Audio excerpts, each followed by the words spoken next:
Soren, big fight for you here in the UK. You're used to fighting here in the UK. New promotion for you, though, Bellator. I understand you had an offer from the UFC. You opted to sign for Bellator. Is that true? Yeah, there is some truth to that, but like the real truth is that we were looking for the best deal we could find anywhere, and not just financially, not just looking at long term, but all the way around. And Bellator has the best deal on the table, best opportunity, definitely. And you're fighting former two-division champion in BAMMA, Terry Brazier, who you're a tough cookie. He's certainly a tough cookie as well. Is he the sort of fighter that you think will really bring the best out in you on fight night? Well, I see Terry more as he has a bit of size on people, and he kind of uses it to bully people. So if you don't have the technique on point, you're going to be spending a lot of energy. That's kind of what I've been seeing from him. So he's a good overall mixed martial artist, but he has definitely big holes everywhere, and I'm going to be able to exploit some of those. Obviously, this is an opportunity for you to make a bit of a statement on your debut. You know, people have been watching on this side of the pond at the very least know well, you know, they're all well aware of what you can produce from your time in Cage Warriors. For the guys maybe stateside who possibly haven't seen you fight before, we've got the walkout to look forward to, but we've also got your fighting style as well. What can they expect from you on fight night? Yeah, so you're gonna, of course, I'm not gonna spoil anything about the walkout. You're gonna see it live, and it's gonna be amazing. But as for fighting style, I'm more of a grinder, so I tend to do well later in the rounds. At the same time, the pressure I bring to the table is so great that most people can't stand up to it for long.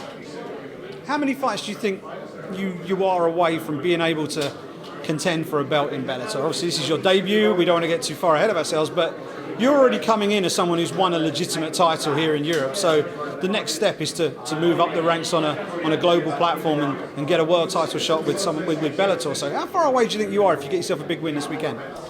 Definitely, but like I tend to get sky claps on the face, so I'm pretty much just focused on this Saturday and not looking that far ahead. But I mean, depending on how fast I can finish Terry off, it's going to be a message to the rest of the division. And as I did when I came to England first time in Cage Warriors, I take the toughest opponent that would fight me.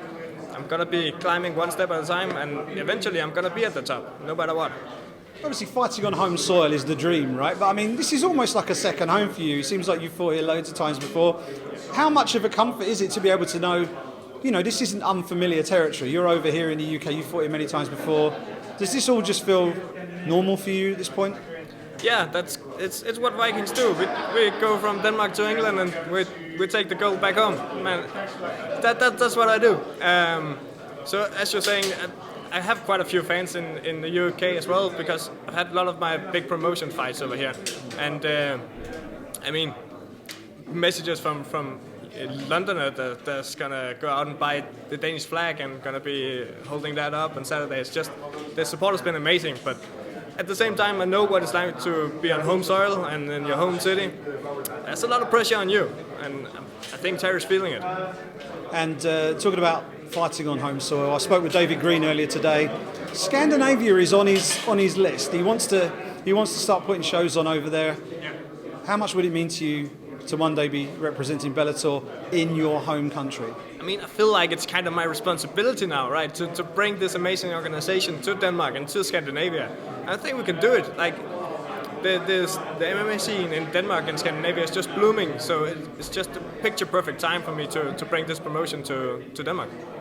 Give us a prediction for fight night. You know, this on paper it looks like it could be one of the best fights of the night. You know, on paper you look very well matched. You both have very strong fighting styles. You've both won titles with good organisations on this side of the pond. How's it going to pan out on fight night? Well, not to draw parallels, but the last time I fought an English soldier, he tapped out in the first round. So I'm not saying that's a general term or anything, but like that's sort of what I see coming.